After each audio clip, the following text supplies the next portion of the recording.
സഹോദരിമാരെ, ഉമ്മമാരെ, കുഞ്ഞുങ്ങളെ, അസ്സലാമു അലൈക്കും വറഹ്മത്തുള്ളാഹി വബറകാത്ത്. എന്നെ സംബന്ധിച്ചിടത്തോളം ഞാന് ഈ സ്ഥലത്തേക്ക് ആദ്യമായിട്ടാണ് വരുന്നത്. 4 മണിക്കാറ്റ് എന്ന് പറഞ്ഞൊരു പേര് ഒരു പാർക്കിനിടുന്നത് ആലോചിക്കുകയായിരുന്നു ഇങ്ങോട്ട് വരുമ്പോ, ഡ്രൈവ് ചെയ്തുകൊണ്ടിരിക്കുമ്പോൾ.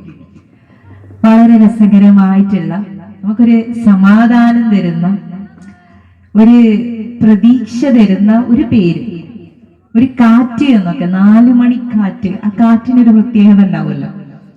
എന്തായാലും ഇങ്ങനെ ഒരു വൈകുന്നേരം നിങ്ങളെ കാണാനും ഇത്രയും രസകരമായിട്ടുള്ള ഒരു പുഴയുടെ ഏറ്റവും അടുത്ത് നിന്ന് സംസാരിക്കാനും ഒക്കെ സാധിച്ചതിൽ ഞാൻ സന്തോഷിക്കുന്നു. ഈ പരിപാടി ഇവിടെ സംഘടിപ്പിച്ച സംഘാടകരെ ഞാൻ അഭിനന്ദിക്കുകയും ചെയ്യുന്നു. നമ്മള് ഇന്ന് കുറച്ച് പ്രയാസത്തിലാണ് ഇങ്ങനെ ഒരു സദസ്സിൽ ഇരിക്കുന്നത്. 2 ദിവസമായി നമ്മൾ കേട്ടുകൊണ്ടിരിക്കുന്ന വാർത്ത അത്ര സുഖകരമല്ല.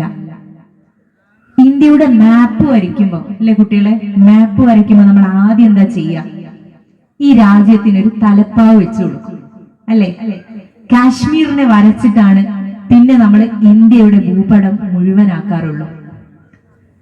ഇന്ത്യയില് കഴിഞ്ഞ ദിവസം ഒരു അക്രമമുണ്ടായി. നമ്മളെ നാട്ടിൽ നിന്ന് ആളുകളൊക്കെ കാശ്മീരിലേക്ക് യാത്ര പോയ ആളുകളുടെ ഒക്കെ നേരെ ഭീകരർ വന്ന് വെടിയുതിർത്ത് അതിൽ നമ്മുടെ നാട്ടിലുള്ള ആളുകൾ ഉൾപ്പെടെ മരണപ്പെട്ടു എന്ന വാർത്ത നിങ്ങൾ കേട്ടു.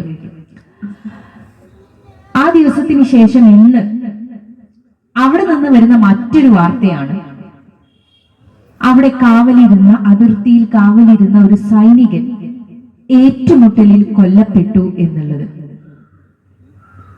കുറച്ചു കാലമായി നമ്മളെ സംബന്ധിച്ചിടത്തോളം കാശ്മീർ എന്ന് പറയുന്ന ഒരു നാടിനെ മുൻനിർത്തിക്കൊണ്ട് രാജ്യത്തിന്റെ ഭരണകൂടം നടത്തുന്ന പ്രകോപനപരമായിട്ടുള്ള പരിപാടികൾ നമ്മൾ കേട്ടുകൊണ്ടിരിക്കുക.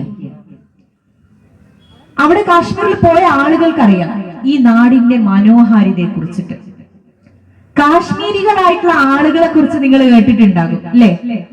വളരെ സമാധാനപ്രിയരായിട്ടുള്ള ആളുകളാണ്. വീട്ടിലേക്ക് കയറി ചെന്നാൽ അവര് സൽക്കരിക്കും.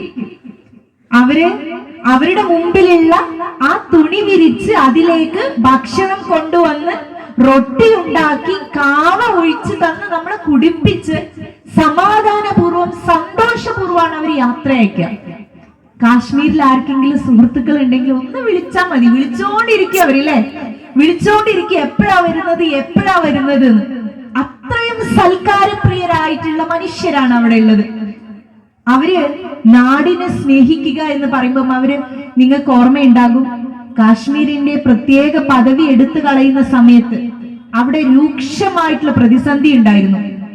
BJP ഗവൺമെന്റ് കാശ്മീരിനെ വെട്ടിമുറിച്ച് അതിനെ ഞങ്ങള് കൊണ്ടുപോവുകയാണ്, ഞങ്ങൾ അവിടെ നിയന്ത്രിക്കുമെന്ന് പറഞ്ഞുകൊണ്ട് കാശ്മീരിനെ ഇല്ലാതാക്കാനുള്ള ശ്രമം നടന്ന സമയത്ത് നമ്മൾ ഒരുപാട് വേദനകൾ കേട്ടിട്ടുണ്ടായിരുന്നു ആ നാട്ടിലുള്ള ആളുകളുടെ.